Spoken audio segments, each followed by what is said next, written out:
சிறுகடிக்க ஆசையில் அடுத்தது என்ன ஆக போகுது அப்படின்றத பார்க்கலாம். இன்றைக்கி எபிசோட்லேயுமே பெருசாக கண்டென்ட்டே இல்லை அப்படின்னு தான் நான் சொல்லுவேன். என்ன காரணம் அப்படின்னா, ஆரம்பத்தில் பார்த்தீங்கன்னா சிந்தாமணி வீட்டு ஃபங்க்ஷன் போகிறதுக்காக விஜயாவும் பார்வதியும் அந்த பாவடதாவணி போட்டு வந்த விஷயத்தை வச்சு அப்படியே வீட்டில் எல்லாம் கலாய்ச்சாங்க. ஒரு மாதிரி கொண்டு போயிருந்தாங்க. சுத்தமாக கண்டென்ட்டே இல்லை.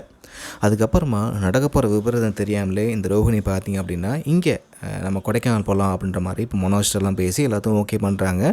அதுக்கு விஜயாவை கரெக்ட் பண்ணுறதுக்காக விஜயாவுக்கு ஒரு புடவையும் இவங்க ஆர்டர் பண்ணி வாங்குகிறாங்க. ஆனால் விஜயா போன இடத்துல பார்த்திங்க அப்படின்னா ரோஹிணி கொடுத்தது திருட்டுச்சேன் அப்படின்ற விஷயம் தெரிய வருது. இதனால் செம்மையை அசிங்கப்பட்டு மட்டும் இல்லாமல் வீட்டுக்கு வந்து செம்ம கோவத்தில் உட்காந்துருக்காங்க விஜயா. ஆனால் நடந்த விஷயம் எதுவுமே தெரியாமல் இந்த ரோஹிணி பார்த்திங்க அப்படின்னா விஜயாட்ட வந்து அந்த புடவையை கொடுத்து எப்படியாச்சும் கரெக்ட் பண்ணலாம் அப்படின்னு ஆசைப்பட்ட ரோஹிணிக்கு ஆப்பு மட்டும்தான் மிச்சமாகுது. அதே புடவையில் ரோஹிணியை வெளுத்து வாங்கிட்டாங்க விஜயா. ஆனால் ரோஹிணி கண்டிப்பாக வெளியே அனுப்ப மாட்டாங்க. ஏன்னா இப்போது விஜயா வந்து ரோஹிணி கண்ட்ரோலில் இருக்காங்க அப்படின்னு தான் சொல்லணும். ரோஹிணி வெளியே அனுப்பினா எங்கே நம்ம உயிர் போய்டும் அப்படின்ற பயத்தில் நல்ல அடியை அடிச்சுவிட்டு அங்கேயே விட தான் போகிறாங்க. ஆனால் முக்கியமான விஷயமே சீதா அருணோட கல்யாணம் தான்.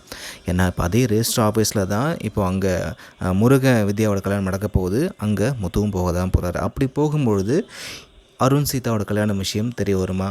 இதனால் மீனா முத்துக்குள்ளே என்ன பிரச்சனை வரப்போகுது? வெயிட் பண்ணி பார்க்கலாம். வியூவர்ஸ், சிறுகடிக்க ஆசை எப்படி போயிட்டுருக்கு? உங்கள் கருத்துக்களை கமெண்ட்டில் பதிவு பண்ணுங்கள்.